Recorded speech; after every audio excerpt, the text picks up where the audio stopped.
हरिओम हरिओम।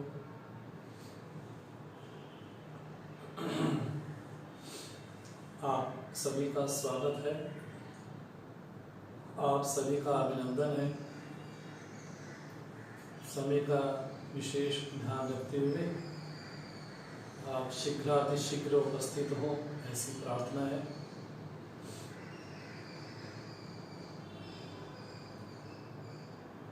आज हम श्रीमद् भगवद गीता के 6ठ अध्याय पे, 6ठे अध्याय पे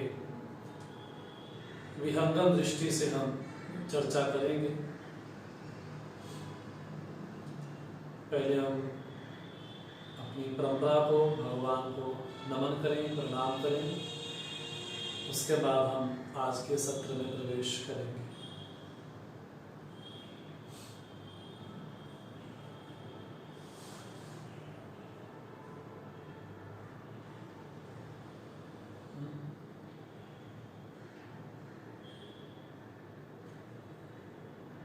ओम सहना भवतु सहनौ भुनक्तु सह वीर्यं कर्वावहै तेजस्विनावधीतमस्तु मा विद्विषावहै। ओम शांति शांति शांति। समस्त जन कल्याणे निरतं करुणामयं नमामि चिन्मयं देवं सद्गुरुं ब्रह्मविद्वरं सदाशिवसमारम्भां शङ्कराचार्यमध्यमाम् अस्मदाचार्यपर्यन्तां वन्दे गुरुपरम्पराम्। वन्दे गुरुपरम्परा। वसुदेवसुतं देवं कंसचाणूरमर्दनं देवकी परमानन्दं कृष्णं वन्दे जगद्गुरुं। कृष्णं वन्दे जगद्गुरुम्।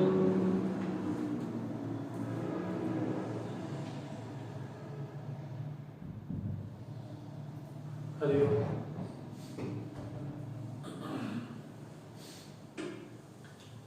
आज हम प्रारंभ करते हैं श्रीमद् भगवद गीता का 6ठा अध्याय, 6ठ अध्याय, जिस अध्याय का नाम है आत्म संयम योगो नाम अथवा ध्यान योगो नाम 6ठो अध्याय।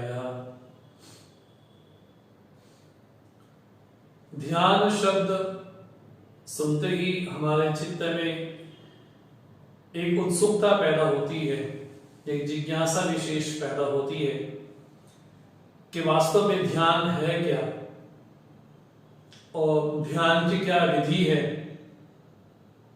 ध्यान कैसा करना चाहिए। इस विषय में एक बात जरूर समझनी चाहिए कि ये त्रिपुटी है, ध्याता, ध्यान और ध्येय। ध्याता अर्थात ध्यान करने वाला, ध्यान एक क्रिया विशेष, ध्येय जिस का ध्यान किया जा रहा है वो ध्येय वस्तु। इस अध्याय में ध्याता कैसा होना चाहिए अर्थात ध्यान करने वाला कैसा होना चाहिए, उसकी पहचान क्या है, उसको क्या करना चाहिए, उसको क्या नहीं करना चाहिए, उसका आहार विहार कैसा होना चाहिए। तो सबसे पहले इस अध्याय में जो विशेष वर्णन है वो है ध्याता का। फिर ध्यान वास्तव में है क्या, ध्यान कौन सी क्रिया विशेष है। और ध्यान तो कई तरह का होता है। आप पतंजलि योग सूत्र पढ़ेंगे तो वहां पर कई तरह के ध्यान बतलाए गए हैं। तो श्रीमद् भगवत गीता में वास्तव में ध्यान क्या है? और तीसरी बात, जिसका ध्यान किया जा रहा है वो ध्येय वस्तु, वो परमात्मा, उसका स्वरूप क्या है? तो तीनों की त्रिपुटी का विशेष वर्णन है इस अध्याय में। इसलिए अध्याय बड़ा गंभीर है और साधक के लिए ये अध्याय पढ़ना अति आवश्यक है।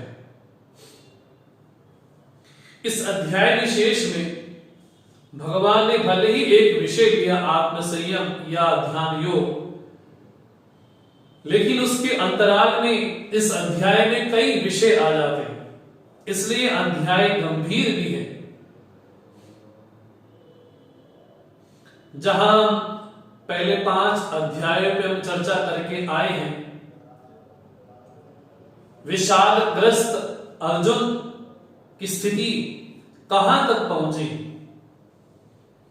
अब आप देखेंगे, स्वयं भी अनुभव करेंगे कि 6ठ अध्याय आते आते अर्जुन में कितना बदलाव आ गया, अर्जुन की मानसिक स्थिति में कितना बदलाव आ गया।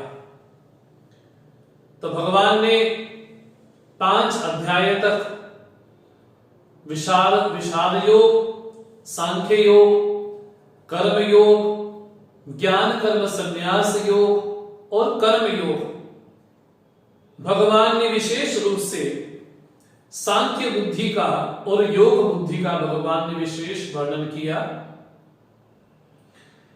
2 ही प्रकार की भगवान ने बुद्धि कही, एक योग बुद्धि और दूसरी सांख्य बुद्धि। कर्म योग, उसके जो अंग विशेष हैं उन सभी पे भगवान ने चर्चा की, लेकिन अब कर्मयोग का जो बहिरंग रूप है, अंतरंग रूप है, वो कैसे जीवन में घटना चाहिए, तो भगवान इसको लेकर के 6ठा अध्याय प्रारंभ करते हैं। इस अध्याय में अर्जुन ने 2 बार भगवान से प्रश्न किए हैं और उन प्रश्नों को देख करके लगता है कि अर्जुन का जो मानसिक धरातल है, जो साधक का धरातल होना चाहिए, किस तरह से उसमें विकास हुआ है। और इस अध्याय में एक अपूर्वता है, एक विशेषता है। इस अध्याय में भगवान ने तत्त्वमसि महावाक्य की व्याख्या भी की। हालांकि पूरी भगवत गीता को कई लोग कहते हैं संप्रदाय में भी कि गीता 18 अध्यायों वाली है, तो 6 अध्याय के हिसाब से पहले 6 अध्याय का वर्णन है त्वम पद का, और 7वें से 12वें अध्याय तक वर्णन है तत्पद का, और 13वें से 18वें अध्याय तक वर्णन है असि शब्द का। तो तत्त्वम असि, पहले 6 अध्याय समर्पित है त्वम के लिए। त्वम जिसको हाल अहम अहम करके बोल देते हैं, उस त्वम का क्या शुद्ध स्वरूप है, उसको कैसे शुद्ध होना चाहिए, और 7वें अध्याय से 12वें अध्याय तक वो जो परमात्मा है उसका क्या स्वरूप है, उसका क्या लक्षण विशेष है। तो 12वें अध्याय तक भगवान ने तत् शब्द की व्याख्या की और 13वें से 18वें तक भगवान ने असि शब्द की व्याख्या की। लेकिन इस अध्याय की अपूर्वता, विशेषता ये है कि भगवान ने इसी एक ही अध्याय में एक 3 श्लोक ऐसे बोले हैं जो कि साक्षात तत्त्वमसि शब्द की महावाक्य की व्याख्या लगती है। इस अध्याय की अपूर्वता इसलिए भी है कि साधक के जीवन में आने वाली जो कठिनाइयां हैं उन सभी का उल्लेख यहां पर हुआ है। साधक को किन चीजों से बचना चाहिए इसका भी उल्लेख इस अध्याय में आया है। और इस अध्याय की विशेषता कई तरह से बनती है, इसलिए इस अध्याय को जितना अपने हृदय में हृदयंगम करेंगे, उसको आत्मसात करेंगे, तो ध्यान, ध्येय, ध्याता, इन तीनों को समझने में बड़ी आसानी होगी। भगवान ये कहते हैं 6 अध्याय में, अनाश्रितः कर्म फलम कार्यं कर्म करोति यः स सन्यासी च योगी च न निरग्निः न च क्रियः। बोले कैसा ऐसा कर्म योगी है, भगवान पहले उल्लेख कर चुके हैं। अगर कोई ये समझता है कि 2 अलग अलग रास्ते हैं, सांख्य अलग है, संन्यास अलग है और योग अलग है, तो भगवान कहते हैं वो बालक है। भगवान की दृष्टि में वो व्यक्ति बालक है, वो ना समझ है, वो अविवेकी है। जबकि जो फल सांख्य को प्राप्त होता है, जो फल सांख्य बुद्धि वाले को प्राप्त होता है, सांख्य बुद्धि अर्थात जिसके चित्त में नित्य निरंतर एक प्रवाह चलता रहे, क्या चिदानंद रूपः शिवोहम शिवोहम, जो नित्य निरंतर अपने स्वरूप में अवस्थित हो, जो नित्य निरंतर अपनी स्थिति में हो, ऐसा जो महापुरुष है वो सांख्य बुद्धि को धारण करता है। लेकिन वहां तक पहुंचने के लिए कर्मयोग एक उपाय है, उसके जरिए ही, उसके द्वारा ही व्यक्ति सांख्य तक प्रवेश कर सकता है। इसलिए भगवान कहते हैं यत् सांख्ये प्राप्यते स्थानं तद् योगे अपि गम्यते। जो पद विशेष सांख्य वाले को प्राप्त होता है वही योग वाले को भी प्राप्त होता है। योग अर्थात कर्म योग। भगवान यही कहते हैं जो बिना किसी का आश्रय लिए अनाश्रिता कार्यम कर्म फलम यह करोति कर्म करोति। बोले जीव में जीव की कमजोरी कहे या जीव की महानता कहे, उसको कोई ना कोई आश्रय चाहिए। बिना आश्रय के व्यक्ति अपने आप को बड़ा टूटा हुआ महसूस करता है। बिना आश्रय के व्यक्ति अपने आप को संभाल नहीं पाता। हमारे आश्रय के बिंदु कई हो सकते हैं। हमारे आश्रय के बिंदु संबंध हो सकता है, संबंधी हो सकते हैं, पदार्थ विशेष हो सकता है, पद हो सकता है, पोजीशन हो सकती है। जिस पद विशेष पे बैठे हैं वो हमारे लिए आश्रय हो सकता है, गुण आश्रय हो सकते हैं, धन विशेष आश्रय हो सकता है। तो जीव को कोई ना कोई आश्रय चाहिए ही चाहिए। लेकिन ये बड़ी हैरानी वाली बात है, जितने भी आश्रय हैं, हाँ ये नहीं कहते कि धन काम नहीं आता, लेकिन धन की भी सीमा है। ये नहीं कहते कि संबंध काम नहीं आते, संबंधों की भी सीमा है। तो यही कहा जा सकता है जितने भी हमारे आश्रय हैं, चाहे पदार्थ हो, चाहे व्यक्ति हो, संबंध हो, पद विशेष हो, प्रतिष्ठा हो, नाम हो, गुण हो, बोले सभी आश्रयों की सीमा है। एक समय विशेष पे आकर के सब रुक जाते हैं कि सब कहते हैं कि बस मेरे यहां तक ही था काम, मैं यहां तक ही कर सकता था। तो जीव के बनाए हुए जितने आश्रय हैं, जितने सहारे हैं, वो हमेशा साथ रहे ये जरूरी नहीं होता। इसलिए कि एक आश्रय है परमात्मा का, अगर वो आश्रय व्यक्ति जीवन में अपने ढाल ले तो बाकी सब आश्रय फीके से लगते। लेकिन एक ऐसा महापुरुष है जो समस्त कर्मों को अर्पण करता है, उसका जीवन कैसा है? अनाश्रित, बिना किसी का आश्रय लिए। बोले ऐसा जो सन्यासी है उसकी महिमा क्या है?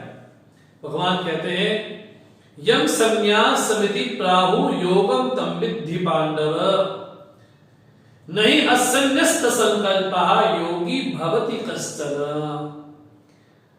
जिसको भगवान संन्यास कहते हैं, भगवान कहते हैं पांडव तम योगम विद्धि, उसी को योग समझो। क्योंकि कर्म संन्यास में भी त्याग है और कर्म योग में भी त्याग है, दोनों में त्याग है। कर्म योगी भी त्यागता है और सन्यासी भी त्यागता है, दोनों में त्याग समान है। जहां सन्यासी समस्त कर्मों को वैदिक रीति से, वैदिक उपदेश से त्यागता है, उसी तरह से जो कर्म योगी है उसने भी त्याग किया है। क्योंकि श्रुति बोलती है, वेद ये बोलता है त्यागेन एके अमृतत्व मानुषु। बोले केवल त्याग मात्र से ही उस अमृतत्व की प्राप्ति होती है। अगर कोई ये कहता है कि मैं बहुत बड़ा कर्म योगी हूं, तो कर्म योगी का सीधा सीधा अर्थ ये होता है उसके जीवन में व्यक्तिगत कोई संकल्प नहीं होता, व्यक्तिगत कोई कामना नहीं होती, फिर वो मनुष्य नहीं है, फिर वो दास है। जैसे मैं कहता हूं अहम ब्रह्मास्मि, जिस तरह से कोई ये कहे गृहस्थो हम, जिस तरह से कोई ये कहे ब्रह्मचारी हम, सन्यासी हम, अब वो कहता है कि अहम न मनुष्य, मैं मनुष्य नहीं हूं, तो क्या हो? अहम दासः दासो हम, मैं तो भगवान का दास हूं। तो भगवान ये कहते हैं नहीं असन्यस्त संकल्पा योगी भवति कश्चन, तब तक व्यक्ति योगी नहीं हो सकता। योगी का अर्थ यहां पर कोई आसन प्राणायाम या कपालभाति करने वाला विशेष नहीं, वो भी होगा, लेकिन इस अर्थ में योगी अर्थात कर्म योगी, जिसने योग बुद्धि को अपने जीवन में धारण किया है। भगवान कहते हैं कर्म योगी वही हो सकता है जो अपने जीवन में संकल्पों का त्याग करता है। बिना संकल्पों को त्याग किए, बिना समर्पित किए कर्म योगी होना, योग बुद्धि में स्थिर होना थोड़ा कठिन सा है। इसलिए व्यक्ति काम तो करता है, साधक काम तो करता है, बड़े बड़े प्रकल्प चलाता है, प्रोजेक्ट चलाता है, उद्धार करता है, उसकी जो दिनचर्या बड़ी व्यस्त होती है, लेकिन उसका एक भी संकल्प स्वयं के लिए नहीं होता। उसका जो संकल्प है वो देश के लिए, वो प्रभु के लिए, अपने इष्ट के लिए होता है।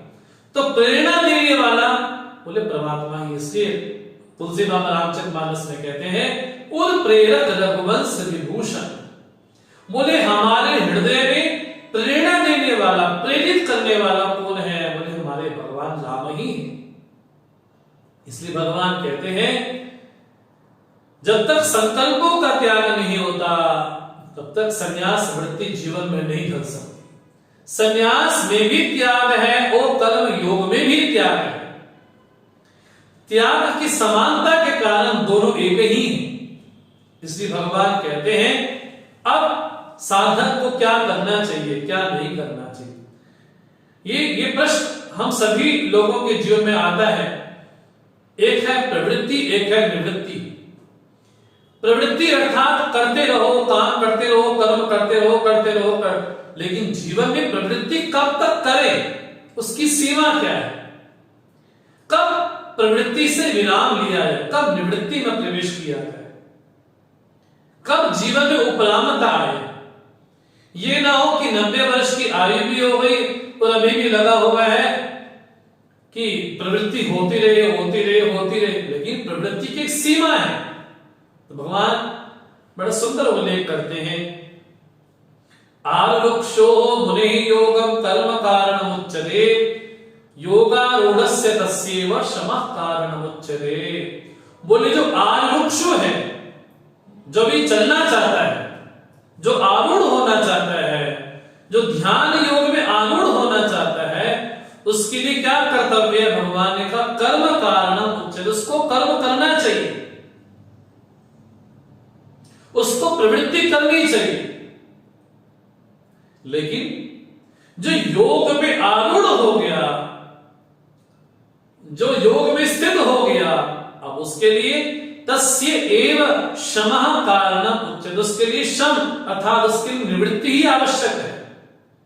इसका अर्थ यह है कि जब तक चित्त में संस्कार है, संस्कार विशेष है, तब तक प्रवृत्ति करे वो जम के करे, जब तक समाज की सेवा करे जम के करे, और हर एक दिन व्यक्ति का बिल्कुल बिजी हो, पठन में, पाठन में, स्वाध्याय में, हर चीज में व्यक्ति ऐसा हो। लेकिन योगारूढ़स्य, जो योग में आरूढ़ हो गया, ध्यान रखने वाली बात यहां पर यह है, एक ही वेद में उपदेश किया जाता है कि कर्म करो, कर्म करो, कर्म करो, लेकिन वही वेद ये बोलता है कि अब जीवन में प्रवृत्ति बहुत कर ली, अब उपरामता की ओर प्रवेश करना चाहिए, तो निवृत्ति की ओर जाना चाहिए। तो जो निवृत्ति में जाना चाहे उसके लिए क्षमा कारणम उच्यते, उसको जीवन में निवृत्ति का सदुपयोग करना चाहिए। और जब तक ऐसा नहीं होता, भगवान की भाषा में कहे तो यदा ही न इंद्रियार्थेषु न कर्मसु अनुषज्यते सर्व संकल्प सन्यासी योगारूढ़स्तदोच्यते। बोले जब तक इंद्रियां और इंद्रियों के विषय में जब तक हमारी आसक्ति विशेष है,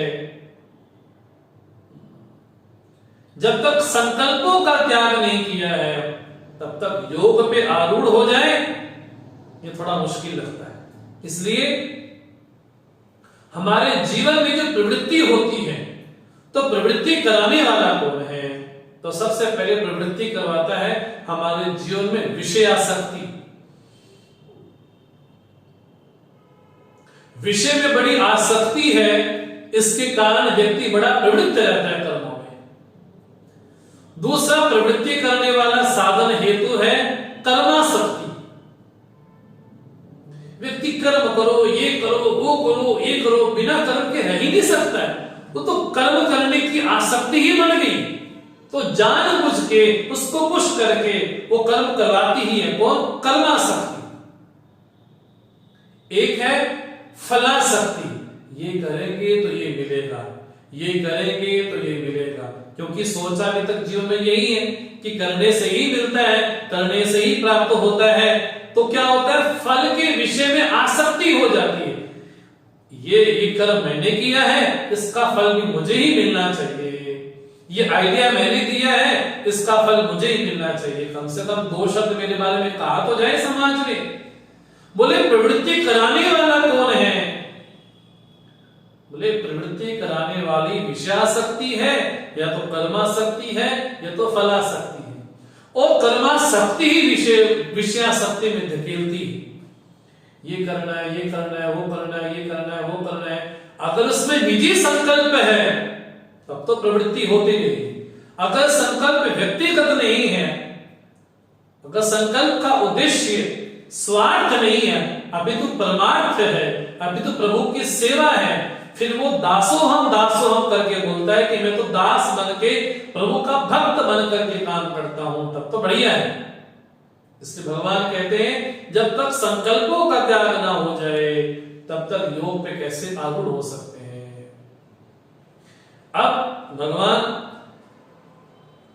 गीता के 6वें अध्याय में गीता का मोस्ट पॉपुलर कोई श्लोक कहे, हालांकि सभी पॉपुलर ही है, प्रसिद्ध ही है, लेकिन भगवान यहां से बड़ा प्रिय प्रसंग प्रारंभ करते हैं एक साधक के लिए।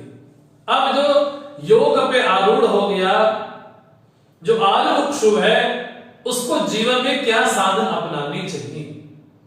भगवान कहते हैं उद्धरेदात्मनात्मानं नात्मानं अवसादयेत् आत्मीय ही आत्मनो बंधु आत्मीव रिपुरात्मनः। उद्धरेत् आत्मना आत्मानं, व्यक्ति अपने द्वारा अपना उद्धार स्वयं करे। उद्धरे, थोड़ा यहां पर व्यक्ति को परिश्रम, थोड़ा प्रयास, थोड़ा एफर्ट लगाना पड़ता है, थोड़ा अपने आप को पुश करना पड़ता है। भगवान कहते हैं आत्मा के द्वारा आत्मा का उत्थान करो, अपने द्वारा अपना उत्थान करो। उद्धरे उद्धरे आत्मना आत्मानं न आत्मानं अवसादयेत्, अपना पतन स्वयं मत करो। व्यक्ति आज जो जहां जैसा भी है, अगर उच्च शिखर पे पहुंचा है तो उसने अपने आप को पुश जरूर किया है, और जो आज भी निम्न स्तर पे जी रहा है उसने अपने को पुश नहीं किया। इसलिए भगवान कहते हैं आत्मा एव हि आत्मनो बंधु आत्मा एव रिपुरात्मनः। हमारा अंतःकरण ही हमारा मित्र है, और हमारा अंतःकरण, हमारा मन ही हमारा शत्रु है। बाहर के जो मित्र भी बनते हैं, शत्रु भी बनते हैं, वो मेरे स्वभाव को लेकर के बनते हैं। अगर आज कोई मेरा मित्र है तो मेरे स्वभाव के कारण है। वैरी राम बड़ाई करे। राम जी को देख करके तो खरदूषण भी कहते हैं तो इनको मारने का मन नहीं करता है, इतने प्रिय लगते हैं। तो भगवान कहते हैं आत्मा एव आत्मनो बंधु, हम स्वयं ही अपने बंधु हैं, वो स्वयं ही अपने शत्रु हैं। इसलिए व्यक्ति को अपने द्वारा अपना उद्धार स्वयं करना चाहिए और न आत्मान अवसादे, अपना पतन नहीं करना चाहिए, अपने को अधोमुखी नहीं करना चाहिए, अपना जीवन ऊर्ध्वमुखी हो। और अगर कोई अपना मित्र है, कोई बंधु है तो क्या पहचान है? तो भगवान ने कहा बंधुरात्मा मनस्तस्य येनात्मेवात्मना जितः अनात्मनस्तु शत्रुत्वे वर्तेतात्मीव शत्रुवत्। बोले जिसका मन उसके साथ में लगता है, हमारे साथ लगता है, तो वो मन हमारा मित्र है। अगर मन मेरा साथ नहीं देता है तो वो मन मेरा शत्रु है। इसलिए गुरबाणी में क्या बोलते हैं, मन जीते जग जीत। बोले जगत को जीत लिया लेकिन मन को नहीं जीता, बोले फिर वो कभी जीता नहीं है। वास्तव में जीता वास्तव में वही है जिसने अपने मन को जीत लिया। जब साधना में, जब अनुष्ठान में मन मेरा साथ ना दे तो ऐसा मन मेरा मित्र नहीं है, अपितु मेरा शत्रु है। ये शरीर भी, इसका भी हम साथ ना दें, इसका भी ख्याल ना रखें तो ये भी हमारा शत्रु बन जाता है। इसलिए जगत में हमारे बहुत सारे मित्र हो सकते हैं, बहुत सारे मित्र हो सकते हैं, लेकिन अगर मन हमारा ही मन हमारा मित्र नहीं बना है तो बाकी मित्रों से क्या फायदा। अगर हमारा मन हमारा मित्र बन गया तो बाकी मित्र ना भी हो तब भी अपने आप में संतुष्ट रह सकते हैं। इसलिए भगवान का स्पष्ट उल्लेख है कि अपने द्वारा व्यक्ति अपना उद्धार स्वयं करे। जब ध्यान में, जब स्वाध्याय में मन भटकने लगे, मन बहकने लगे तो समझना चाहिए कि मैंने अपने मन को संयमित नहीं किया। तब यह समझना चाहिए कि मन मेरा शत्रु विशेष है, जिसने अपने अधीन में कर लिया मन को। इसलिए विवेक चूड़ामणि में भगवान भाष्यकार कहते हैं इता कोन्वस्ति विमूढ़ात्मा यस्तु स्वार्थे प्रमाद्यति। बोले उससे बड़ा मूढ़ और कौन हो सकता है जो अपना उद्धार नहीं कर सकता, जो उद्धार करना नहीं चाहता, जो अपना जीवन पतन में लेकर के जाता है। बोले उससे बड़ा विमूढ़ कौन हो सकता है, उससे बड़ा मूर्ख और कौन हो सकता है जो अपना ही पतन करता चला जाए। इसलिए भगवान का स्पष्ट उल्लेख है कि बाहर के शत्रु हो यह अलग बात है, लेकिन मन ही हमारा शत्रु बन जाए, अगर मन ही हमारे अधीन ना हो तो बाहर के शत्रु तो बढ़ेंगे ही बढ़ेंगे। इसलिए भगवान का उल्लेख स्पष्ट है कि अपने मित्र हमें स्वयं बनना चाहिए। हमारी क्या उदाहरण रहती है, पूरे दिन क्या गए, शत्रु मित्रे पुत्रे बंधो मां कुरु यत्र विग्रह संधो। भगवान भाष्यकार भजगोविंदम में कहते हैं क्या दिन भर यही सोचते रहते हैं कि वो मेरा शत्रु है, वो मेरा मित्र है, वो मेरा शत्रु है, वो मेरा मित्र है, वो मेरा मित्र है, वो मेरा शत्रु है, वो मेरा वैरी है, वो मेरा वो है। लेकिन ये नहीं सोच पाते कि मेरा मन क्या मेरा मित्र है, ये नहीं सोच पाते क्या मेरा मन मेरा शत्रु है। अगर ध्यान के समय मन कहे कि आज थोड़ा और बैठने का मन कर रहा है, आज और गीता सुनने का मन कर रहा है, तब व्यक्ति को यह लगता है कि बाकी काम तो जगत के होते रहेंगे, लेकिन गीता श्रवण का काम बोले तो कभी कभार अवसर आता है, बाकी काम तो रोज ही आते। जब ऐसा मन हमको प्रेरणा देने लगे कि गीता से बड़ा कोई काम नहीं हो सकता, गीता श्रवण से बड़ा कोई काम नहीं हो सकता, तो ऐसा मन हमारा मित्र है।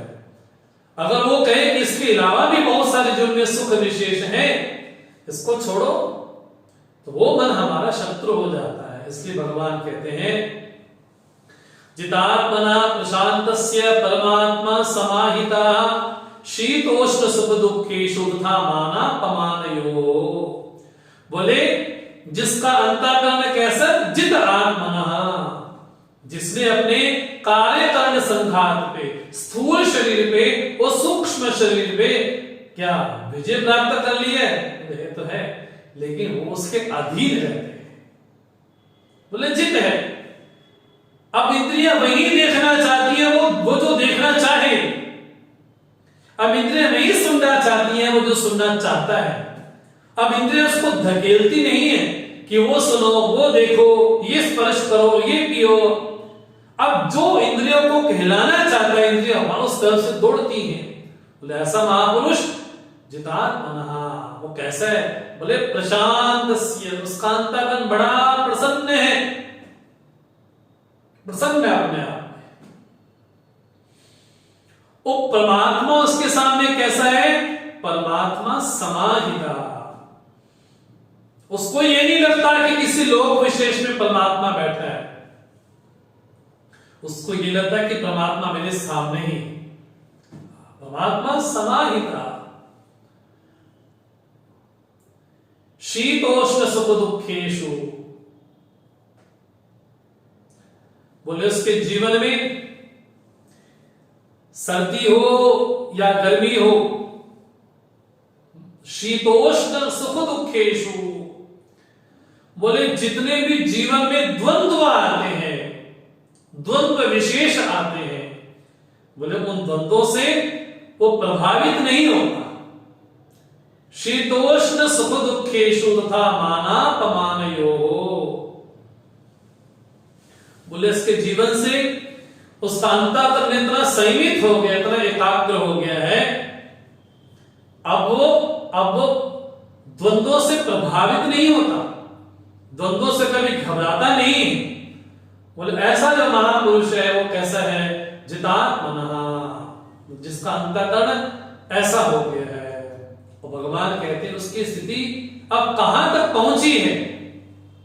तो भगवान कहते हैं ज्ञान विज्ञान तृप्तात्मा कूटस्थो विजितेन्द्रियः युक्त इत्युच्यते योगी समलोष्टाश्म कांचनः।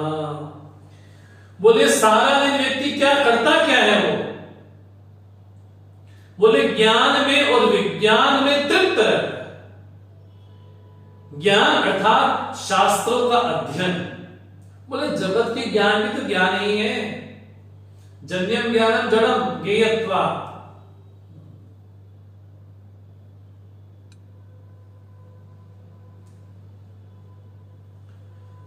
भगवान कहते हैं वो ज्ञान में तृप्त रहता है।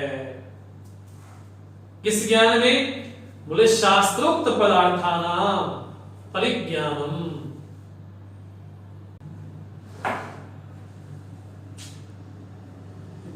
क्या बरसात आ रही है?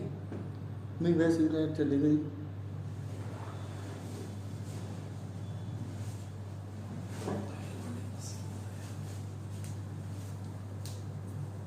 चल तो रहा है, अब चल रहा है ये आती है।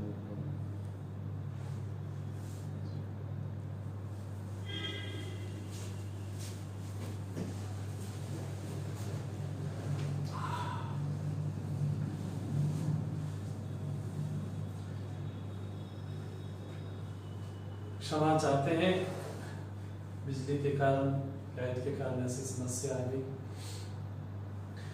ज्ञान विज्ञान तृप्तात्मा कूटोस्थ विजितेन्द्रियः युक्त इत्युच्यते योगी समलोष्टाश्म कांचनः। बोले इसके जीवन में ज्ञान है, लेकिन कौन सा ज्ञान? बोले सांसारिक ज्ञान है। वो तृप्त है कहां? बोले शास्त्र के पठन पाठन में उसका जो बुद्धि का लेवल है वो कहां है? बोले शास्त्र चिंतन में रमण करता है। बोले ज्ञान और विज्ञान, विज्ञान मैंने उसका अनुभव भी, अनुभव के सहित तृप्त आत्मा वहां पर तृप्त है, और विजित इंद्रिय, उसकी इंद्रियां उसके अधीन है। ऐसा जो महापुरुष है, भगवान बड़ी प्यारी बात बोलते हैं, युक्त इत्युच्यते योगी, ऐसा जो योगी है वास्तव में वही युक्त है, वही जुड़ा हुआ है। और समलोष्टाश्म कांचन, बोले मिट्टी में, पत्थर में, लोहे में जिसकी समता आ गई है। यहां पर बड़ी बारीक बात समझने वाली है। जब भगवान समता की बात कहते हैं, क्योंकि पांचवें अध्याय भगवान बोल करके आए कि सम तो ब्रह्म ही है, जो ब्रह्म में स्थित है अर्थात वो सम में स्थित है। ऐसा महापुरुष समलोष्टाश्म कांचन, अर्थात लोष्ट में, अश्म में, कांचन में, सब में एक ही रूप देखता है, अर्थात त्रिगुण में, त्रिगुणात्मक सृष्टि में, पंचभूतात्मक सृष्टि में बोले उसकी समता है। वो हर रूप में सम देखता है। इसलिए ज्ञानी की समता अलग है, भक्त की समता अलग है। भक्त की समता है, जहां तुलसीदास जी कहते हैं, सिया राम में समझ जानी, करो प्रणाम जोरी जुग पानी। ये भक्त की समता है। लेकिन ज्ञानी की समता क्या है? वासुदेव सर्वम, वासुदेव सर्वम, सब कुछ वासुदेव ही है, ये उसकी समता है। तो ऐसा महापुरुष कैसा है? बोले परमात्मा समाहिता, वो समाहित है। अब उसकी जगत के पदार्थ में तो ऐसी बुद्धि है, अर्थात जो निर्जीव सत्ता है, तो निर्जीव सत्ता के प्रति उसके मन में समता है। लेकिन जो सजीव है, तो सजीव के प्रति भी उसकी समता सम ही है। तो 9वें अध्याय में भगवान, 9वें श्लोक में भगवान ने 9 संबंधों को बोला है। हमारे जीवन में जो भी हमसे मिलते हैं, संबंधी हो कोई भी हो, वो 9 की श्रेणी में ही आते हैं, 10वां नहीं होता। जो भी संबंधी हमारे जगत में बनते हैं वो 9 की श्रेणी में ही आएंगे। लेकिन ऐसा महापुरुष वो 9 में भी सम रहता है। पहले भगवान ने कहा समलोष्टाश्म कांचना, अर्थात जो निर्जीव सत्ता है तो वहां भी सम देखता है। अब सजीव सत्ता में सम देखता है, अर्थात सजीव में भी उस परमात्मा को ही देखता है, वहां भी समता देखता है। लेकिन 9 संबंध कौन से? पहला कहा सुहृद। सुहृद मैंने किए हुए के बदले में कुछ उपकार नहीं चाहता, कुछ चाहता नहीं, बस आपका भला कर दिया, बस इतना ही। और गुरु के समान कोई सुहृद नहीं हो सकता। हो सकता है कि आंशिक रूप से माता पिता के हृदय में कहीं किंचित रूप से कहीं ना कहीं स्वार्थ हो, लेकिन गुरु के हृदय में किंचित मात्र भी स्वार्थ नहीं होता। तो गुरु के समान, परमात्मा के समान कोई सुहृद नहीं हो सकता। तो पहला संबंध बनता जगत में सुहृद का। माता पिता भी सुहृद हो सकते हैं। दूसरा संबंध बनते हैं मित्र का। मित्र मैंने जो हमसे स्नेह करे, जो हमारे भरोसे लायक हो, ऐसा मित्र हो।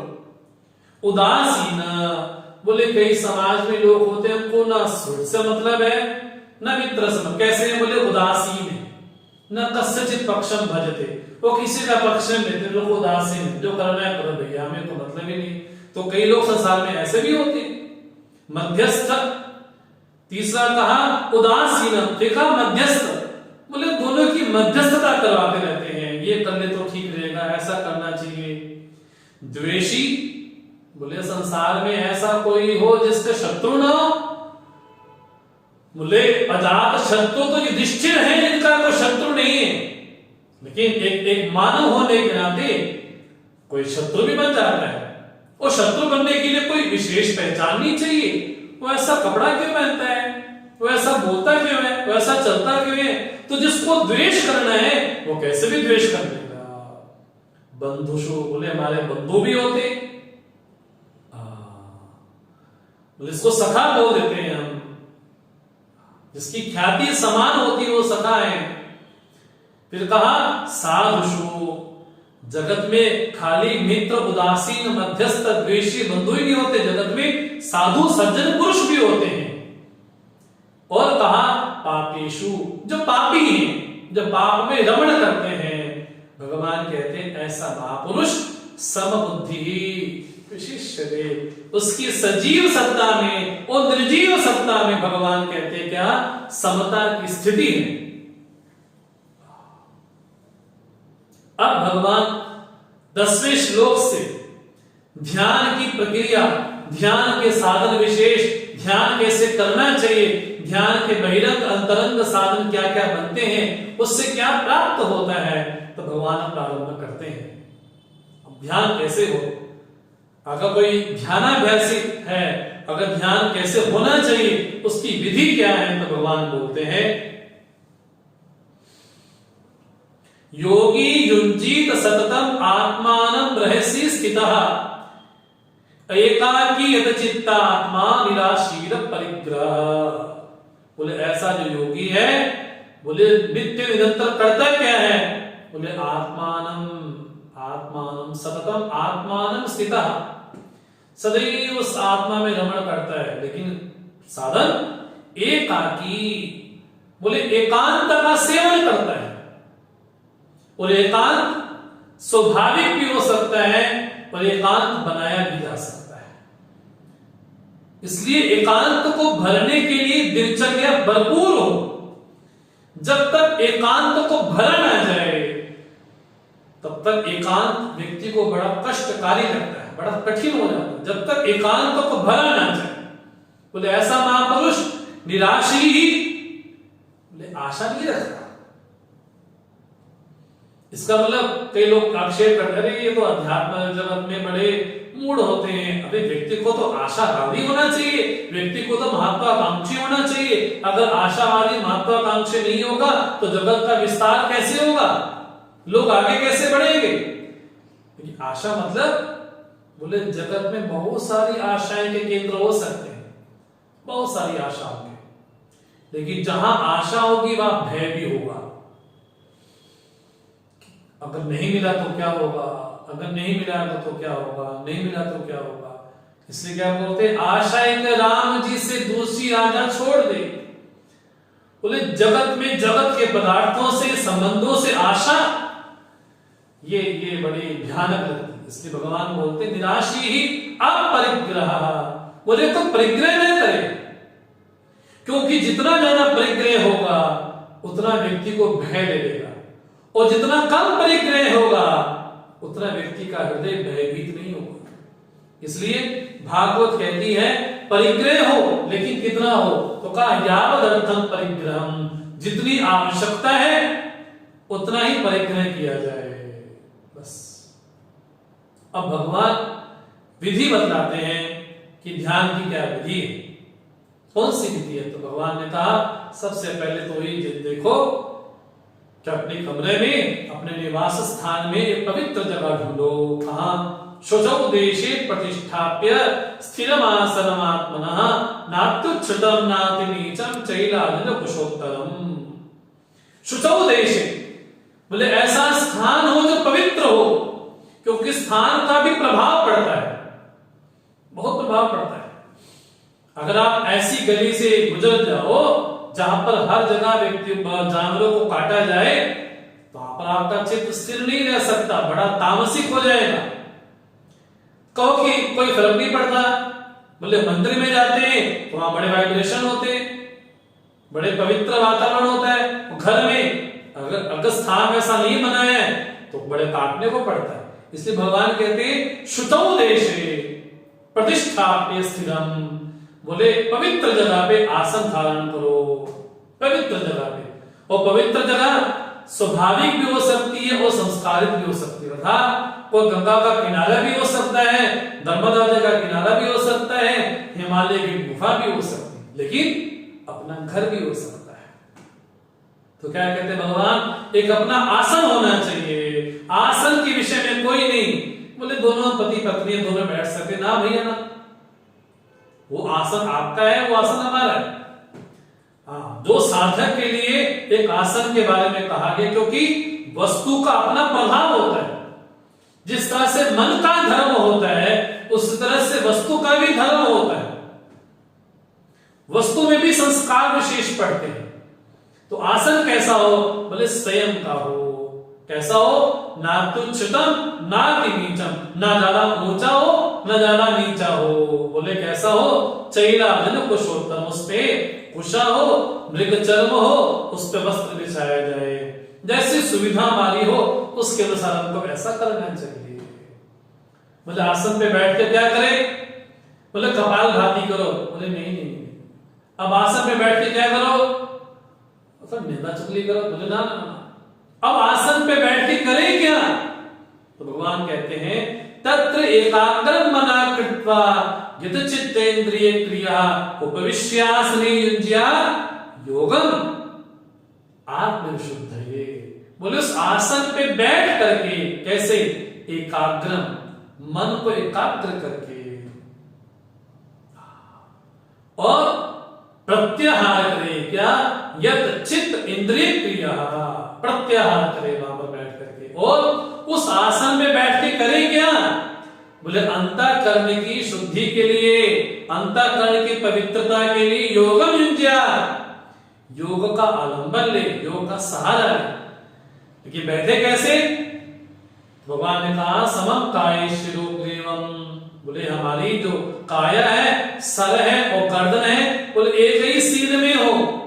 धार्य अचलम स्थिरा, उसको स्थिर करके बैठा जाए। अचल भी हो और स्थिर भी हो। बोले कभी व्यक्ति बैठ तो गया, विवाह नहीं, स्थिर भी हो। क्या करें? संप्रेक्षणासिकाग्रम संदिशस्थानवलोकयन्। बोले हमारी इंद्रियां भटके ना, इससे थोड़ा उसको आलंबन, थोड़ा सहारा दे। क्या? नासिकाग्रम, अपनी नासिका के अग्र में। ये नहीं ऐसे ध्यान दें तो हमारा सब फट जाएगा। बोले ध्यान वहां पर केंद्रित हो जाए, बस इतनी कोशिश करनी चाहिए। बोले ऐसा जो महापुरुष है, अब उसके लिए भगवान कहते हैं प्रशांतात्मा। उसका अंतःकरण कैसा है?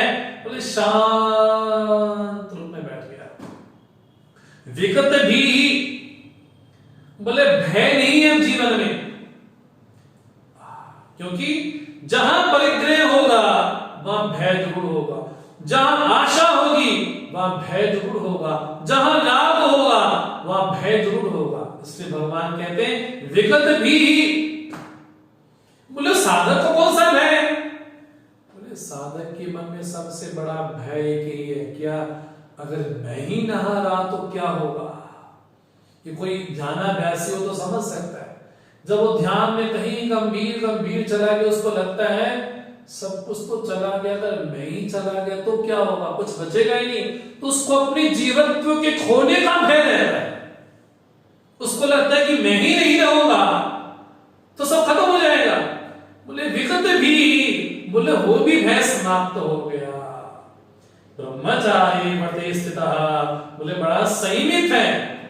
मन संयम्य मच्चित्तः, बोले युक्त आसीत मत्परः। बोले उसका चित्त कहाँ है? इंद्रियों में, इंद्रिय विशेष में, नाभि में। बोले नहीं, मच्चित्तः। चित्त को आलम्बन चाहिए क्या? बोले मेरा ही आलम्बन चाहिए। बोले भावना के स्तर पे कहा मच्चित्तः, और बुद्धि के स्तर पे कहा मत्परः।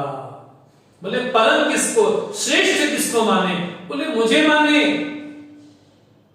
आप योग सूत्र पढ़ेंगे तो योग सूत्र में कई तरह के ध्यान के विषय आए हैं। अगर नाभि में संयम करेंगे तो ये मिलेगा, अगर कंठ में संयम करेंगे तो ये प्राप्त होगा, अगर आज्ञा चक्र में संयम करेंगे तो ये मिलेगा। भगवान कहते हैं कि ध्यान का जो विषय हो वो कौन हो? बोले मैं ही हूं। मच्चित्तः मत्परः। बोले ऐसा जो महापुरुष है, जो ऐसी नित्य निरंतर साधना करता है, उसको क्या प्राप्त होता है? बोले शांति निर्वाण परमा मत संस्थाम अधिगच्छति। बोले उसको मेरी ही प्राप्ति होती है, उसको शांति की, परम शांति की प्राप्ति होती है। लेकिन साधक के जीवन में एक जो कठिनाई आती है उन कठिनाइयों का भगवान उल्लेख करते हैं कि साधना करने के दौरान एक चीज जरूर ध्यान में रखिए। क्या बोले? बहुत खाने से और बिल्कुल नहीं खाने से योग सिद्ध नहीं होता। नात्र शस्त्र योगोस्ति न चैकांतम अनश्गताः न चापि स्वप्नशीलस्य जागृतो नैव चारण। बोले मैं सोऊंगा ही नहीं, बोले मैं जागता ही रहूंगा, मैं सोता ही रहूंगा। बोले नहीं, बोले ज्यादा खाना भी नहीं और कम भी नहीं खाना। भगवान इसलिए बोलते हैं आहार ग्रहण करें। इसलिए भगवान 5 चीजों के बारे में बोलते हैं। 5 चीजें बड़े संयमित हो। क्या? युक्ताहार विहारस्य, युक्त चेष्टस्य कर्मसु, युक्त स्वप्नावबोधस्य योगो भवति दुःखः। बोले उसका आहार और विहार, उसकी चेष्टा, उसके कर्म, उसका सोना, उसका जागना कैसा हो? बोले युक्त हो। इसलिए आहार भी सात्विक हो और संयमित हो। हाँ जी। विहार में भी चलना भी हो। बोले ये तो अंग बड़े शिथिल पड़ जाएंगे तो व्यक्ति चलेगा नहीं। तो इसलिए युक्त आहार भी हो और युक्त विहार भी हो और युक्त चेष्टा, चेष्टा भी युक्त हो। व्यक्ति बैठा है तो अनेक प्रकार के काम करते रहता है। ये कर लिया, वो कर लिया, वो कर लिया, वो कर लिया। नहीं, चेष्टा भी युक्त हो, संयमित हो और युक्त स्वप्नावबोधस्य, उसका सोना और जागना बोले वो भी युक्त हो। ऐसा जो योग होगा वो सभी दुखों का हरण करने वाला होगा। यदा विनियतम चित्तम आत्मनि एव अवतिष्ठते निष्प्रिया सर्व कामेभ्यः युक्त इत्युच्यते। तदा भगवान कहते हैं वो व्यक्ति युक्त है। कौन? जो जिसका चित्त आत्मनि एव, आत्मा में ही अवतिष्ठते, आत्मा में स्थिर है, मतलब स्वरूप में स्थिर हो गया। निष्प्रिय सर्व कामेभ्यः, समस्त जगत की कामनाओं से उसके मन में कोई स्प्रिया नहीं रही, तृष्णा विशेष नहीं रही। बोले ऐसा महापुरुष आत्मनि एव अतिष्ठते। भगवान कहते हैं आप उसके हृदय में एक दीपक जला। उसकी विशेषता क्या है? बोले वायु रहित स्थान में दीपक कैसा होता है? बोले जगमगाता है। कैसा? यथा दीपा निवादस्था नेकते सोपमा स्मृता योगिनो यत चित्तस्य युञ्जतो योगम आत्मना। बोले ऐसे महापुरुष के हृदय में एक एक एक एक ज्योत जली, एक दीपक जला। मानो उपमा देते भगवान उसकी उपमा कैसी है? बोले जैसे वायु रहित स्थान में दीपक जगमगाता है, बिना कंपायमान, बिना हिले डुले। बोले ऐसी उसकी मन की स्थिति है, ऐसी उसकी स्वरूप की स्थिति है। बोले वहां पर चित्त की, मन की, आत्मा तो स्वरूप में स्थित ही है। बोले ऐसा जो महापुरुष है, बोले वो सेवा करता है। किसकी? यत्रो प्रमते चित्तम निरुद्धम योग सेवया यत्र चैवात्मनात्मानं पश्यन् आत्मनि तुष्यति। बोले सभी जगह से निरुद्ध होकर के, चंचल रहित होकर के, उपरत होकर के, उपराम होकर के, बोले ऐसा महापुरुष योग की सेवा करता है। इसलिए पतंजलि बोलते हैं, बोले कब तक? सतु दीर्घ काल निरंतरेण सत्कार सेविता दृढ़ भूमि। बोले एक दिन कर लिया ध्यान, बोले भगवान का दर्शन नहीं होगा। ध्यान से कुछ नहीं होने वाला है, भी फालतू टाइम पास। 3 दिन ध्यान किया, कुछ नहीं। पतंजलि कहते हैं दीर्घ काल निरंतरेण और सत्कार सेविता, उसको आदर के सहित नहीं, आदर के सहित उसका सम्मान किया जाए। बोले ऐसा जो महापुरुष है उसको सुख मिलता है। अरे सुख मिलता है ना, सुख तो नष्ट हो जाएगा। बोले नहीं, कौन सा सुख मिलता है? तो भगवान कहते हैं सुखम आत्यंतिकम यत्तत् बुद्धिग्राह्यम अतीन्द्रियम वेत्ति यत्र न चैवायं स्थितश्चलति तत्त्वतः। बोले इसको सुख मिलता है। बोले तो एक तो राजसिक सुख होता है, तामसिक सुख होता है, राजसिक सात्विक सुख होता है। भगवान कहते उसको जिनमें सुख मिलता है, कौन सा? बोले स्वाधीन सुख मिलता है। कैसा सुख मिलता है? बिना आयास के, बिना परिश्रम के मिलता है। और ऐसा सुख, हाँ जी, अतीन्द्रिय है, वो इंद्रियों के घेरे में नहीं आता। बोले बुद्धि ग्राह्य भी है, उसको लगता है कि मैं तो सुख स्वरूप हूं, आनंद स्वरूप हूं। ऐसा महापुरुष जब वहां पर स्थित हो जाता है तो वहां से कभी पतित नहीं होता। भगवान कहते हैं जीवन में उससे बड़ा और कोई लाभ धरती पे नहीं हो सकता। जिसको वो सुख प्राप्त हो गया, भगवान कहते हैं यम लब्ध्वा च अपरम लाभम मन्यते नाधिकम ततः यस्मिन् स्थितो न दुःखेन गुरुणापि विचाल्यते। बोले ऐसे सुख को प्राप्त करने के बाद इससे बड़ा लाभ वो और कहीं नहीं देखता। उसको लगता है जीवन में सबसे बड़ा लाभ तो यही है। जहां पर स्थित होने के बाद भयंकर से भयंकर, कठिन से कठिन, भयानक से भयानक परिस्थिति आने के बाद भी वहां से विचलित नहीं होता, स्थिर रहता है। पितामह भीष्म सशैया पे लेट करके विष्णु का, भगवान का स्मरण करते हैं। गुरु ना भी ना विचार लेते, उससे कभी विचलित नहीं होता। और वास्तव में भगवान कहते कि यही योग है। गीता की परिभाषा में योग क्या है? गीता अगर पूछा जाए कि गीता योग के बारे में क्या बोलते हैं, योग क्या है, तो भगवान कहते हैं तम विद्या दुख संयोग वियोगम योग संगीतम सनिष्ठेन योक्तव्या योगो अनिर्विण्ण चेतसा। बोले योग उसको जाने दुख के संयोग के वियोग का नाम योग है। बड़ी अद्भुत परिभाषा भगवान देते हैं। दुख के संयोग के वियोग का नाम, या जुड़ना नहीं है, या एक होना है। इसको भागवत में कहा मुक्ति क्या है?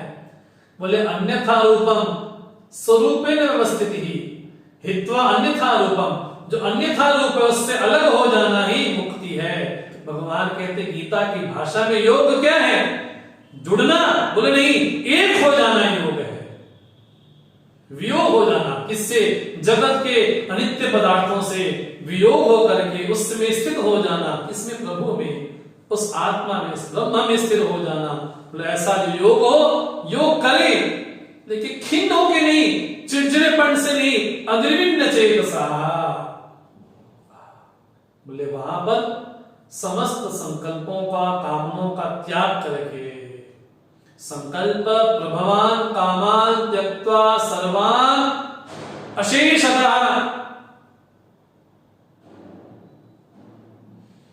मनसेन्द्रिय ग्रामम विनियम में समन्ततः।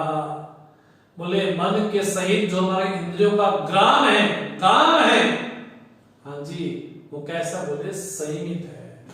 समस्त कामनाओं को, संकल्पों को त्याग करके, बोले प्रभु हमारा चित्त ना बार बार दौड़ता है, बार बार भागता है। भगवान क्या कहते हैं? शनै शनै उपरमेत बुद्धिया धृति गृहीतया आत्म संस्थम मना कृत्वा न किंचिदपि चिंतये। बोले जहां जहां मन भागे, शनै शनै, धीरे धीरे धीरे धीरे उसको वापिस लेकर के आए, वापिस लेकर के आए। किसके द्वारा? धृति गृहीतया, उस धृति के द्वारा उसको वापस लेकर के आए। अरे मैं क्या आत्मा में स्थिर हो गया हूं कि नहीं हो गया हूं? मैं उस आत्मा में स्थिर हो गया कि नहीं हो गया हूं? बोले जैसा जैसा मन दौड़ता है उसको वहां से वापस लेकर, क्या बोले आत्म संस्थम मना कृत्वा, उसको आत्मा में स्थित कर देगा था। ये माने आत्मा एव सर्वम, आत्मा ही सब कुछ है, ऐसा मान करके न किंचिदपि चिंतये, चिंतन ना करे। अगर फिर भी दौड़ता है तो क्या करे? यतो निश्चलति, जहां जहां मन दौड़ता है, भागता है, कैसा है? मनः चंचलम अस्थिरम ततः तथा नियम्येत, वहां से मन को वापस लेकर के आत्मनि एव वशम नयेत, वहां से वापस ला करके कहां स्थिर करे? बोले आत्मनि एव स्वरूपमेव। किसके द्वारा? बोले वैराग्य के द्वारा, विवेक के द्वारा। मन को बताया जाए, समझाया जाए, कहा जाए, अरे भैया कहां दौड़ते हो, अरे भैया कहां जा रहे हो, वहां कुछ मिलना नहीं है, अगर मिल भी गया तो तृप्त नहीं हो सकते। तो वैराग्य के द्वारा, विवेक के द्वारा, हाँ जी, उसको वापस लेकर के आ जाए। ऐसा जो महापुरुष करता है, भगवान बोलते हैं प्रशांत मनसम हीनम योगिनम सुखम उत्तमम उपैति शांत रजसम ब्रह्म भूतम कल्मषम। बोले हम तो सुख के पीछे दौड़ते हैं, लेकिन उस महापुरुष के बारे में भगवान कहते हैं उपैति उत्तम सुखम उपैति, सुख उसके पास जा रहा है। सुख कहता है कि मुझे भी ले लो भैया, मैं भी धरती पे रहता हूं, मुझे भी ले लो। वो सुख के पीछे नहीं दौड़ता है, अभी तो भगवान बड़ी प्यारी बात बोलते हैं उत्तमम सुखम उपैति, साधक के पास वो सुख जाता है। कौन सा? आत्यंतिक सुख, उत्तम सुख उस साधक के हृदय में जाता है। क्यों? क्योंकि यहां पर रजस नहीं है। जब रजस नहीं है तो रजोगुण का कार्य भी वहां पर नहीं है। बोले उसको ऐसी प्रमा, ऐसी प्रज्ञा, ऐसी समझ प्राप्त हो गई है जिसके जीवन से भगवान कहते हैं युञ्जन एवं सदात्मानं योगी विगत कल्मषा सुखेन ब्रह्म संस्पर्शम अत्यंतम सुखमश्नुते। बोले ऐसा जो योगी है, बोले विगत कल्मषा, जिसके जीवन से सारे कल्मष समाप्त हो गए। अविद्या के द्वारा पैदा हुए जितने कल्मष हैं, राग द्वेष अहंकार इत्यादि सारे कल्मष विगत हो गए हैं। बोले सुखेन ब्रह्म संस्पर्शम, वो स्पर्श करता है किसका? सुखेन, बड़े आयास प्रयास रहित उस ब्रह्म को छू लेता। तो क्या बोलता है? अयम आत्मा ब्रह्म। वेद बोलता है, वो इस तरह से इंगित करता है। मांडुक्य उपनिषद में अथर्ववेद कहता है अयम आत्मा ब्रह्म, अयम आत्मा ब्रह्म, अयम आत्मा ब्रह्म। बोले सुखेन ब्रह्म संस्पर्शम, उसका स्पर्श करते बोलता है कि तुम मैं यही हूं। अत्यंतम सुखमश्नुते, अत्यंत सुख को प्राप्त करता है ऐसा महापुरुष। अब वो साधक किस स्थिति में पहुंच गया हो गया। भगवान यहां पर जैसा निवेदन किया, भगवान इस अध्याय में तत्त्वम असि जो महावाक्य है उसकी बात करते हैं। भगवान जो त्वम शब्द है, उस त्वम शब्द की भगवान व्याख्या करते हैं।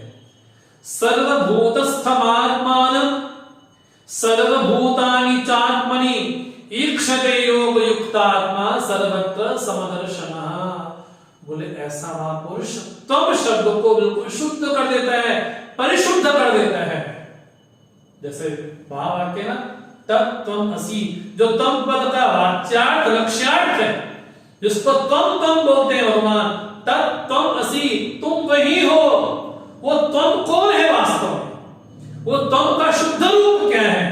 अब वो मनुष्य हम नहीं बोलता, जीवो हम नहीं बोलता। हाँ जी, उसको अपने में क्या दिखाई पड़ता है? सर्वभूतस्थम आत्मानं, सभी भूतों को आत्मा में देखता है। सर्वभूतानि चात्मनि, हाँ जी, आत्मा में स्थित देखता है। ऐसा महापुरुष सर्वत्र समदर्शना, सर्वत्र अपने आप को ही देखता है। यह है त्वम शब्द का परिशुद्ध रूप। इसलिए बड़े संक्षेप में तत्त्वम असि शब्द में जो त्वम शब्द है, त्वम अपने आप को इतना परिष्कृत कर दिया, अपने आप का इतना परिमार्जन कर दिया, इतना इतना निर्मल कर दिया, योग के द्वारा, योग साधना के द्वारा, ध्यान के द्वारा, उपरामता के द्वारा और ब्रह्म सुख के द्वारा उसको लगता है कि सभी भूत मेरे में ही स्थित है। ये तम शब्द की व्याख्या है। अब तक वो जो परमात्मा है उसका परिशुद्ध रूप क्या है? भगवान कहते हैं यो मां पश्यति सर्वत्र सर्वं च मयि पश्यति तस्याहं न प्रणश्यामि स च मेन प्रणश्यति। जो मुझे सर्वत्र देखता है, मुझ में सबको देखता है, मैं उसकी आंखों के सामने कभी ओझल नहीं होता हूं। मैं नित्य निरंतर उसके अंग संग रहता हूं। मैं वो कभी नाश को प्राप्त नहीं होता, नष्ट नहीं होता। मैं उसका हमेशा अंग संग ही रहता हूं। उससे कभी जुदा नहीं होता हूं, उससे कभी विलग नहीं होता, अलग नहीं होता हूं। ये तत्शब्द की व्याख्या है। असी क्या है? तत्व असी नहीं, पंजाबी वाला असी नहीं। असी मैंने एकता, एक। सर्वभूत स्थितम यो मां भजति एकत्वम आस्थिता सर्वथा वर्तमानोऽपि स योगी मयि वर्तते। सर्वभूत तमाम, बोले सभी भूतों को मुझे में एकत्वम आस्थिता, एक रूप जानता है। बोले ऐसा महापुरुष सर्वथा वर्तमानोऽपि, बोले कैसा भी हो, किस अवस्था में भी हो, पश्यन् शृण्वन् स्पृशन् जिघ्रन् अश्नन् गच्छन् सपन् श्वसन्, बोलता चलता उठता बैठता जैसी अवस्था में हो, भगवान कहते हैं अब वो निवास में नहीं, कहां रहता है वो? बोले मयि वर्तते, वो मेरे में रहता है। वो ये नहीं कहता कि मेरा एड्रेस ये फलाना फलाना पंजाब है, पंजाब अमृतसर, वो नहीं बोलता। क्या बोलता है? वो मेरे में रहता है। सहयोगी मयि वर्तते। ऐसा महापुरुष अपने जीवन में एक उपमा बनाता है। क्या? आत्मोपम्येन सर्वत्र समं पश्यति अर्जुन सुखम माइति वा दुःखम स योगी परमो मतः। बोले अपनी उपमा बनाता है। क्या? बोले मैं भी जब साधन के क्षेत्र में नहीं आया था, मैं भी भटक रहा था। उपमा बनाई कि बोले जिस तरह से मुझे ब्रह्म सुख प्राप्त हुआ है वैसा सुख सबको प्राप्त हो, और किस विधि से प्राप्त हो? तो जैसे गुरुदेव ने प्रकल्प चलाया, बोले लोगों को ज्ञान मिले, लोग अपने ग्रंथों से जुड़े। कहां पढ़े हैं? बोले अपनी उपमा बनाता है। बोले जिस तरह से मैं इनसे प्रभावित हुआ हूं, जिससे मैं लाभान्वित हुआ हूं, जिस साधना के द्वारा मैंने ब्रह्म सुख प्राप्त किया है, तो लोगों को भी मिलना चाहिए। बोले ऐसा महापुरुष स्वयं की उपमा बनाता है। अर्जुन ने जब ऐसा उपदेश सुना, भगवान से कहा भगवान ये जो आपने समता रूपी योग बतलाया है ना, बड़ा प्यारा है। योयम योगस्त्वया प्रोक्ता साम्येन मधुसूदन एतस्यां न पश्यामि चंचलत्वा स्थितिं स्थिराम। हे मधुसूदन, अब अर्जुन भगवान के द्वारा कहे उपदेश को एक नाम देता है। क्या? आपने समता रूपी योग कहा। अर्जुन कहता है एतस्य अहं न पश्यामि, मैं इसको नहीं देख पा रहा हूं। मैंने फालतू में उपदेश किया? बोले नहीं, देख तो पा रहा हूं, न स्थिराम, स्थिर नहीं देख पा रहा हूं। क्यों? बोले चंचलत्वा, बोले चंचल होने के कारण। थोड़ा और स्पष्ट बोलो, कहना क्या चाहते हो अर्जुन? अर्जुन कहते हैं हे कृष्ण चंचलम ये मना कृष्ण प्रमाति बलवद्गणम तस्याहं निग्रहं मन्ये वायुइव शुष्करम। बोले प्रभु मेरा मन बहुत चंचल है, बलवान है, प्रमाथी है, प्रमथनशील है, लेकर के जाता उसको पकड़ना वैसा ही है जिस तरह से वायु को पकड़ना असंभव है। बोले ये तो मेरी स्थिति है प्रभु। बोले बहिर्मुख है, बाहर जाता है बार बार। ये केवल ये मत कहिए कि अर्जुन की स्थिति है, बोले सबकी यही स्थिति है। भगवान ने क्या कहा होगा? मैं कुछ नहीं होता, तुम्हारी कमजोरी है। भगवान कहते कि असंशयम महाबाहो मनोदुर्निग्रहं चलम अभ्यासेन तो कौन्तेय वैराग्येन च गृह्यते। अर्जुन, इसमें कोई संशय नहीं है कि मन चंचल है,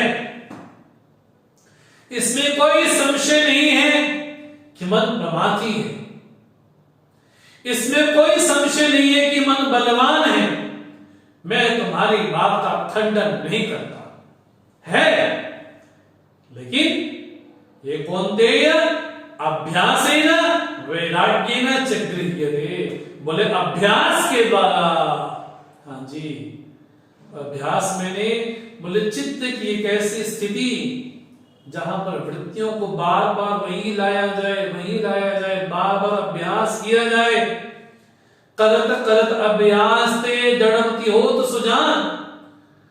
बोले ऐसा अभ्यास किया जाए और वैराग्य की भावना, ये वैराग्य की भावना पैदा की जाए। दृष्ट विषय में भी अदृष्ट विषय में भी दोष दर्शन किया जाए। बस जब दोष दर्शन होगा तो मन को लगेगा भैया उनको प्राप्त हुआ, क्या आज तक वो सुखी हो पाए? नहीं हो पाए। तो वैराग्य के द्वारा और अभ्यास के द्वारा इसको वश में किया जा सकता। भगवान बोलते हैं जिसने अपने आप को संयमित नहीं किया है, असंयतात्मना योगा दुष्प्राप इति मे मति। ये अर्जुन, ये मेरी मति है। जिसने अपने आप को संयमित नहीं किया उसको ये योग दुष्प्राप्य है, लेकिन जिसने वश कर लिया है उसको जरूर प्राप्त होता है। वश्यात्मना तो यतता शक्यम आप्तुम उपायतः। उपायतः मैंने जो उपाय मैंने तुमको कहा है ना, कौन सा अभ्यास वैराग्य, बोले उसके जरिए, उसके माध्यम से वो उसको वश में किया जा सकता है। तो अर्जुन ने बड़ा प्यारा प्रश्न यहां पर किया कि मन चंचल है और स्वाभाविक रूप से चंचल है। बोले स्वाभाविक नहीं, नैमित्तिक रूप से चंचल है। अगर स्वाभाविक रूप से मन चंचल होता तो आज तक धरती पे कोई ब्रह्मनिष्ठ नहीं पैदा हुआ होता, कोई सही पैदा नहीं हुआ होता। तो मन स्वाभाविक रूप से चंचल नहीं है, उसको कोई निमित्त प्राप्त होता है तो चंचल हो जाता है। इसलिए गुरबाणी कहती है मन तो ज्योत स्वरूप है अपना मूल पहचान। तुम तो ज्योति स्वरूप हो, अपने निज स्वरूप को जानो, अनुभव करो, देखो उसको। इसलिए मन अगर स्वाभाविक रूप से चंचल हो रहा होता तो आज तक वो संयमित नहीं हुआ होता। इसलिए वो स्वाभाविक रूप से चंचल न हो करके, हाँ जी, निमित्त पा करके किसी कारणवश चंचल हो जाता है। वो पदार्थ मिलेगा तो मैं ठीक रहूंगा, वो नहीं मिलेगा तो ठीक नहीं रहूंगा। तो क्या निमित्त आया तो मन चंचल हो गया, लेकिन स्वाभाविक नहीं। इसलिए भगवान ने कहा संयम के द्वारा उसको वश में किया जा सकता है। अब इस अध्याय का अंतिम प्रश्न अर्जुन करते हैं कि प्रभु, मानो कि कोई साधक निकला है और योगाभ्यास करते करते मानो कि वो उसका शरीर छूट गया, तो उसको कौन सी गति मिलती है? क्या वो बादलों की तरह छिन्न भिन्न तो नहीं हो जाता है? जो योग मार्ग से पतित हो गया है या उसकी रास्ते में मृत्यु हो गई है, तो कम से कम भविष्य कम से कम सिक्योर तो हो। ऐसा तो नहीं कि वो यहां का भी नहीं रहा, वहां का भी नहीं रहा। इसलिए अर्जुन कहते हैं एतन में संशयं कृष्ण छेतुम अर्हसि अशेषतः तदन्या संशयस्यास्य छेता निपपद्यते। हे प्रभु, इस संशय का उच्छेदा निवारण करने वाला आपके समान और कोई नहीं हो सकता। इसलिए इसका आप बताइए उसकी क्या गति होगी? वो नष्ट तो नहीं हो जाएगा? भगवान कहते पहली बार, हे पार्थ नैव नामुत्र विनाशादस्य विद्यते नहीं कल्याण कश्चित दुर्गति तात गच्छति। हे पार्थ, उसका नाश न यहां होता है न ही वहां होता है। बोले जो कल्याण मार्ग में लगा हुआ है जो श्रेयाकांक्षी है, जो श्रेय चाहता है, दुर्गति न गच्छति, उसको दुर्गति नहीं होती। भगवान उसको मिलता क्या है फिर? बोले प्राप्ति पुण्य कृताम लोकान उषित्वा शाश्वती समान शुचीनाम श्रीमताम के योग भ्रष्टो भी जायते। बोले जो उसका जन्म होता है ना, कहां होता है? बोले पहली बात तो उसका स्वर्ग में स्वागत किया जाता है। बोले ऐसे जो पुण्य वाला व्यक्ति होगा, बोले लंबे समय तक, चिर समय तक वहां पर रहेगा। वो रहने के बाद जो श्री संपन्न है, शुचि नाम श्रीमदाम के योग भ्रष्टो भी जायते, जो योग भ्रष्ट है वो श्री संपन्न के घर में, हाँ जी, विद्या विनय के संपन्न में, उसके घर में उसका जन्म होता है। ये जरूरी नहीं है कि सभी को स्वर्ग ही जाना है। ये जरूरी नहीं है कि उसको ऐसे घर में जन्म ही लेना है। अपितु उसके संस्कार विशेष को देखकर के कहा जा सकता है, कहीं चित्त में कभी ये भावना नहीं होगी कि काश स्वर्ग कैसा होता होगा, पता तो चले। लेकिन उसको क्या पता था कि रास्ते में ऐसा ही हो जाएगा। भगवान कहते हैं अगर ऐसा हुआ तो पहली बात वो तो ऐसे लोगों को जाता है जो बड़े दिव्य दिव्य फल देने वाले, भोग देने वाले, वहां से फिर श्री संपन्न के घर में आता है। अगर वैसे संस्कार नहीं है तो अथवा योगी नाम एवं कुले भवत धीमता एतद्धि दुर्लभतरम लोके जन्म इदिदृशम। बोले नहीं तो ऐसे परम योगियों के घर में उसका जन्म होता है, जैसे हस्तामलकाचार्य जी हैं, जैसे तोड़काचार्य जी हैं। कैसे हैं वो? बोले योगियों के घर में उनका जन्म हुआ। बोले ऐसा जन्म बड़ा दुर्लभ है, दुर्लभ दर्द माना जाता है। भगवान अगर मान लो कि उसको अगला जन्म मिल भी गया तो उसको यात्रा दोबारा से करनी पड़ेगी। बोले ना ना ना, जहां से छोड़ा था वहीं से यात्रा प्रारंभ हो गई। बस कहा तत्तदम बुद्धि संयोगम लभते पौर्वदेहिकम यतपे चरतो भूया संसिद्धो कुरनंदना। हे कुरनंदन, यहां पर भगवान ने पूर्व जन्म का उल्लेख किया। पूर्व जन्म के बारे में भगवान क्या बोलते हैं कि पूर्व जन्म में जहां तक उसने साधना की थी,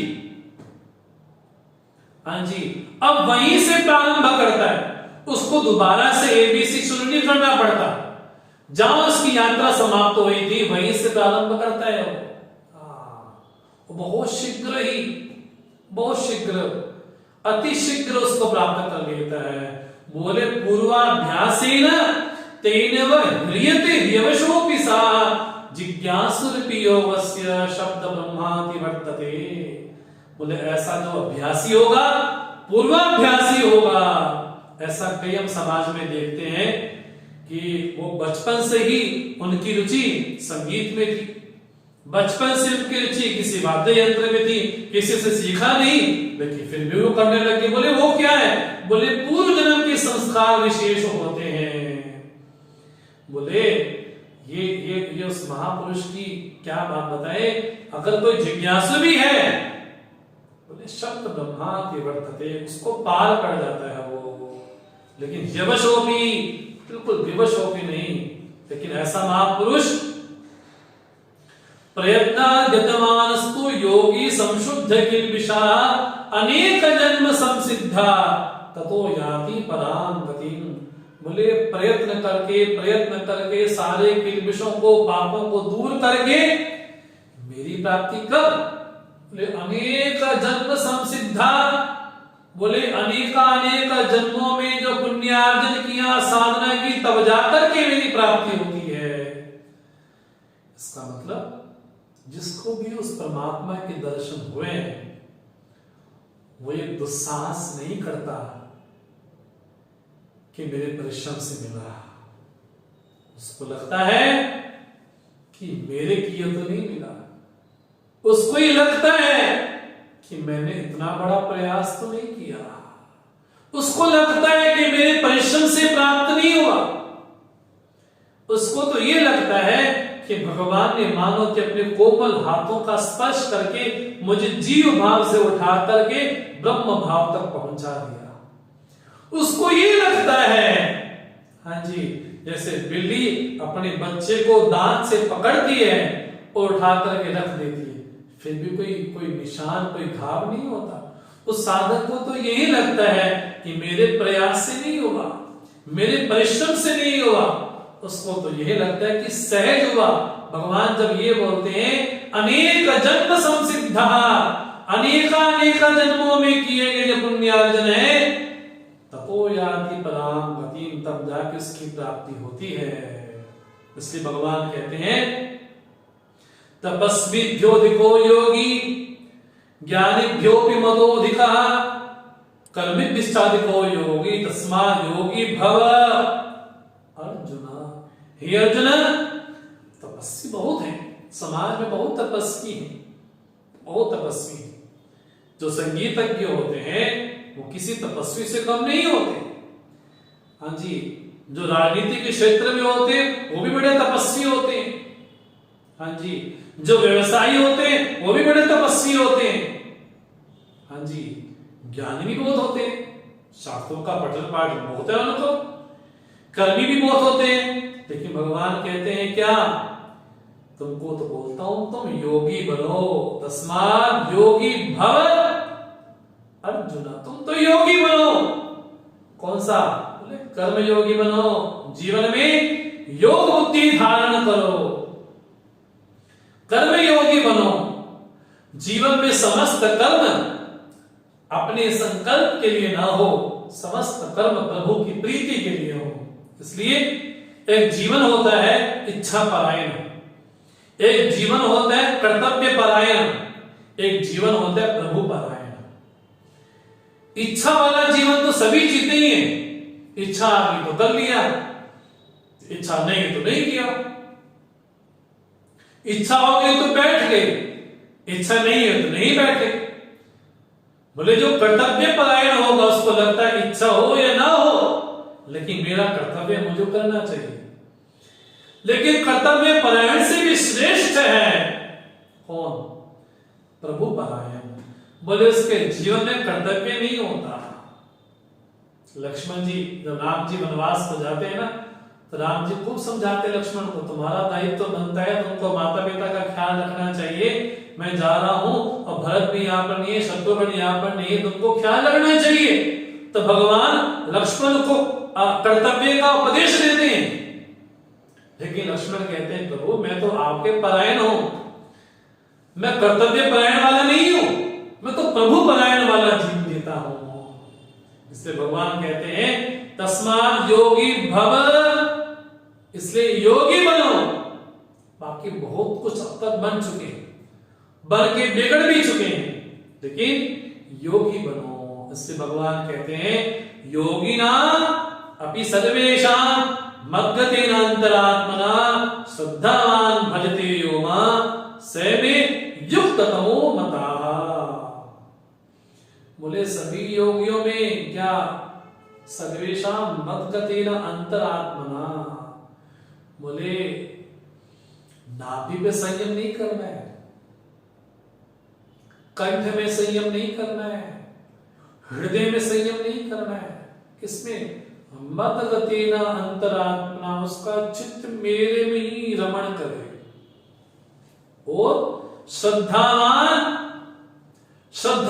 हो करके, श्रद्धते की श्रद्धा, बोले सत्य को धारण करने वाली समझ, ऐसा जो करता है श्रद्धावान यो मां भजते, जो मेरा भजन करता है, भगवान की दृष्टि में बोलते हैं सेमे युक्ततमा मतः, मेरी दृष्टि में वो अतिशय, वो युक्ततम है, वो श्रेष्ठ योगी है मेरी दृष्टि में।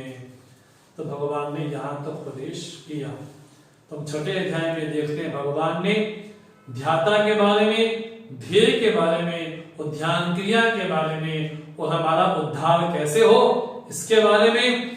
हम स्वयं अपने मित्र हैं और स्वयं ही अपने शत्रु हैं, और जगत में जो भी मित्र या शत्रु बनता है वो मेरे स्वभाव को लेकर के ही बनता है।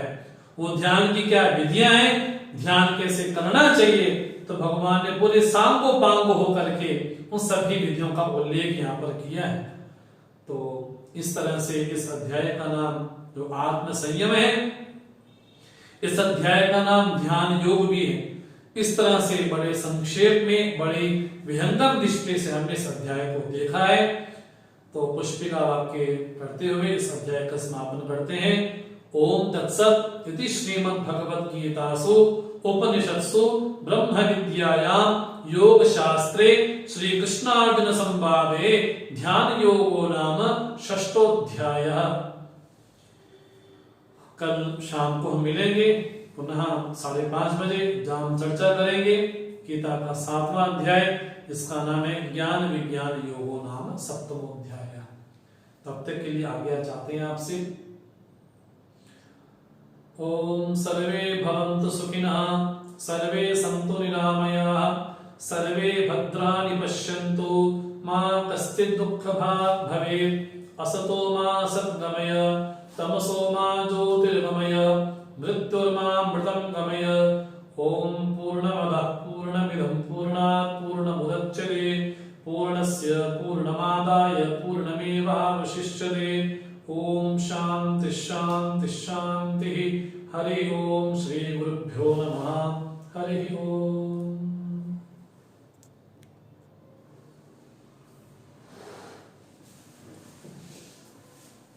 तो पहले वाला